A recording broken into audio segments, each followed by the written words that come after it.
Salut à tous, j'espère que vous allez bien. Je suis content de vous retrouver pour cette nouvelle vidéo. Au moment où je filme, on est le 2 janvier 2025, donc j'espère que les fêtes de fin d'année se sont bien passées pour vous. De mon côté, je vais faire de mon mieux pour vous sortir des petites pépites de vidéos pour toute l'année. Aujourd'hui, on se retrouve pour la fabrication d'un compresseur portatif. Actuellement, dans mon atelier, j'ai un compresseur, mais il a une cuve assez importante qui fait à peu près 200 litres. Donc ça fonctionne bien quand je suis dans l'atelier, mais dès que je vais en extérieur pour faire du bricolage, c'est pas du tout pratique à transporter. Donc j'aimerais me fabriquer un compresseur beaucoup plus petit, qui serait beaucoup plus pratique à transporter. Comme d'habitude, n'oubliez pas d'aller vous abonner et de me mettre des likes, ça me fait plaisir, ça m'encourage. Et on passe tout de suite à la fabrication, c'est parti.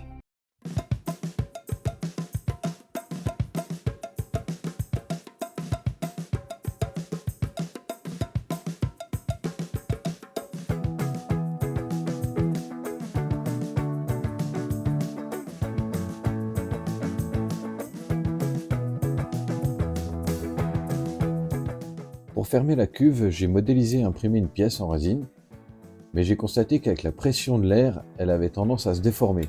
Donc je fabrique une sorte de grosse rondelle métallique qui va permettre de solidifier et de renforcer cette pièce.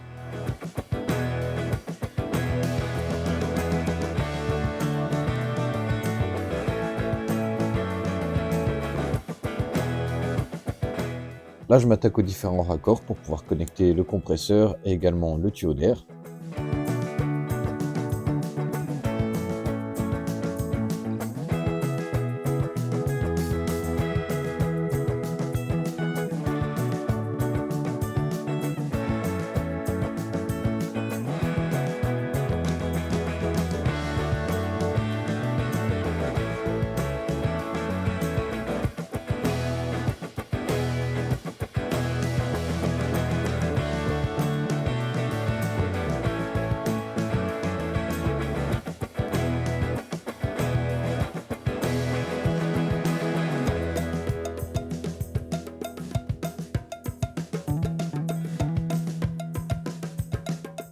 J'ajoute un renfort sur la cuve, ce qui va me permettre de faire un point de fixation pour accrocher une mallette.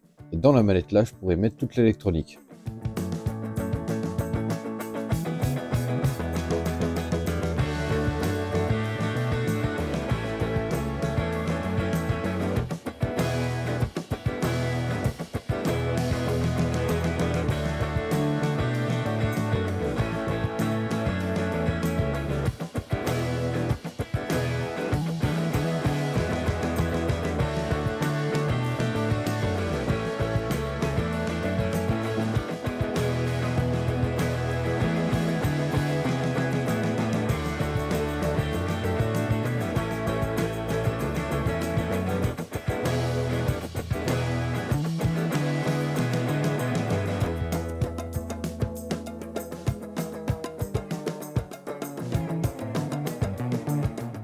Un petit coup de ponçage avant peinture.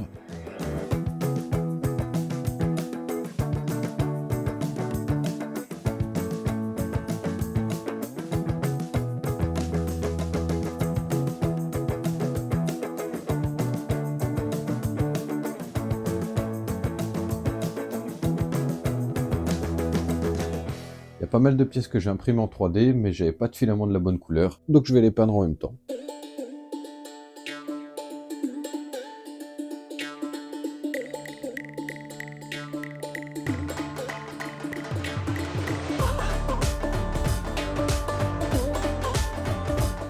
Maintenant, je vais fabriquer une sorte de plancher que je vais mettre dans la mallette. C'est sur le plancher là que je pourrai fixer tous mes éléments électroniques.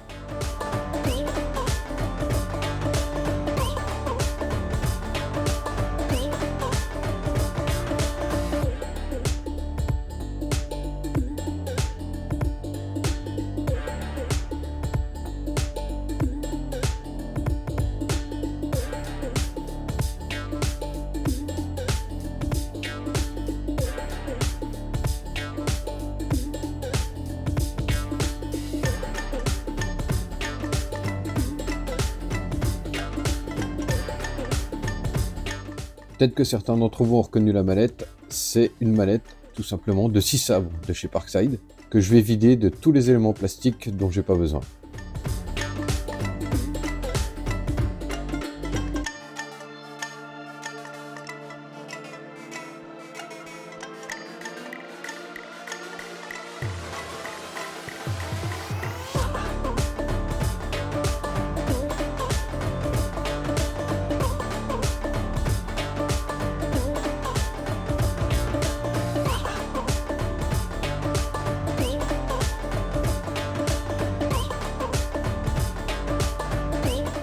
Encore un petit coup de peinture pour faire propre.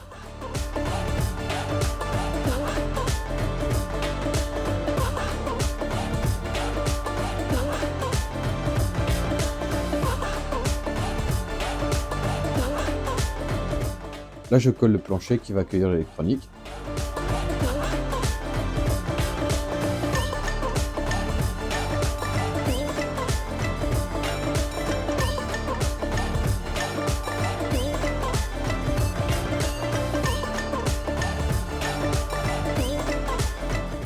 Ça va servir de pied pour la cuve. Je les imprime en résine et je fixe des petits patins en caoutchouc.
Je vous ai pas montré toute la fabrication du faisceau parce que c'était un peu compliqué, un peu long.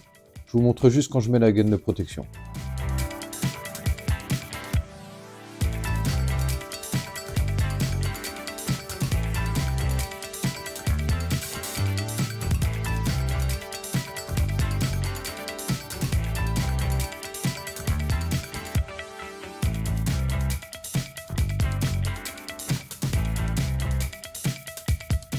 Je transfère tout mon faisceau avec mes éléments électroniques dans la manette.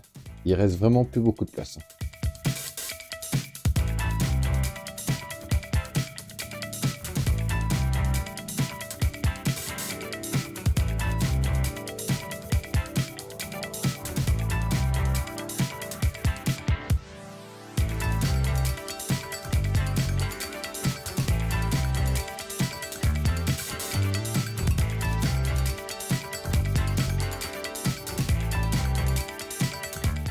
Le compresseur là, à la base, c'est un compresseur qui est utilisé pour les voitures. C'est ce qu'il y a dans les kits crevaison ou autres. Et donc il est prévu pour fonctionner, mais en extérieur.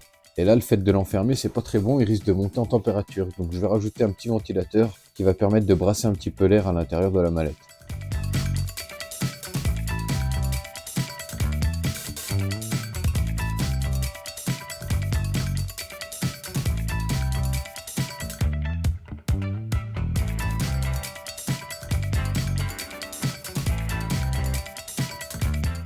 On passe à l'installation de la platine de commande avec un interrupteur pour allumer et éteindre la prise USB, un autre interrupteur pour allumer la lumière, un troisième interrupteur qui permet de switcher entre les batteries et l'alimentation 220 volts et un voyant de niveau de batterie.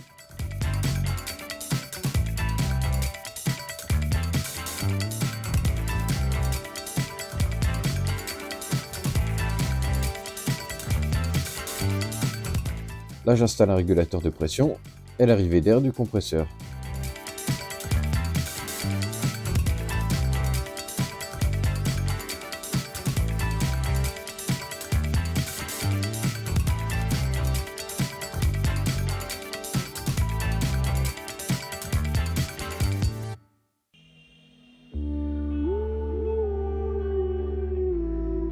Je termine avec l'installation de la lampe LED qui est aimantée et orientable, qui permet d'éclairer dans tous les sens.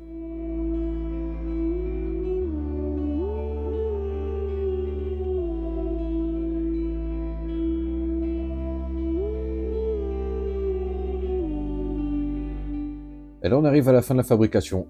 Maintenant je vais vous montrer le résultat en images.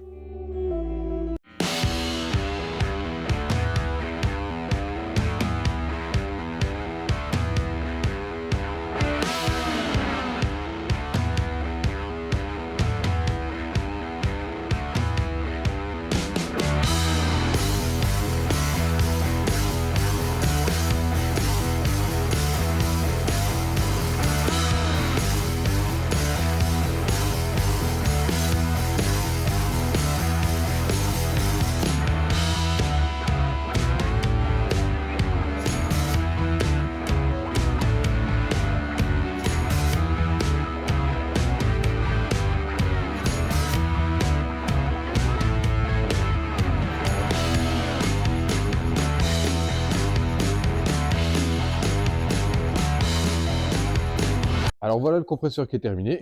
Bon, il a un petit volume de cuve, hein, mais ça suffit largement pour ce que j'ai à faire. Il est équipé d'une lumière orientable qui est montée, donc on peut le mettre dans plusieurs positions différentes et qui est assez puissant quand même. J'ai ajouté port USB-A, port USB-C pour pouvoir recharger son téléphone ou des lumières d'atelier ou la radio ou plein de choses. Il peut fonctionner sur batterie, sur 220 volts et sur allume-cigare. Pour passer des batteries à allume-cigare ou 220 volts, il suffit de tourner le contacteur. Les câbles d'alimentation sont enroulés de ce côté-là, 220 volts et allume-cigare 12 volts, 24 volts. Pour la partie connexion pneumatique, on a un raccord rapide. Ça, c'est le capteur de pression qui va me permettre de régler la puissance que je veux à l'intérieur de la cuve. À l'intérieur, eh ben, c'est pas pratique à vous montrer. Je vais essayer de filmer et de vous expliquer ce que je peux expliquer, sachant qu'on voit pas grand-chose, tout est assez serré. Donc en gros, j'ai les batteries qui sont là, en 24 volts, deux batteries en parallèle. Ici, j'ai un transformateur 5 volts pour alimenter la prise USB, également la lumière. J'ai également un régulateur qui est branché en même temps que le compresseur et qui va alimenter ce petit ventilateur qui permet de refroidir le compresseur. Là, c'est le transformateur qui passe de 220 volts à 12 volts. Et puis ici, on a la platine avec les différents interrupteurs, les différents raccordements. Alors, c'est tout blanc et c'est pas beau parce qu'il y a des pièces que j'ai collées à la cyano. Et avec les vapeurs, les plastiques ont blanchi. Et voilà, la vidéo elle se termine, j'espère que ça vous a plu. N'oubliez pas de vous abonner, de me mettre des pouces et d'aller voir les autres vidéos. Et je vous dis à une prochaine, ciao.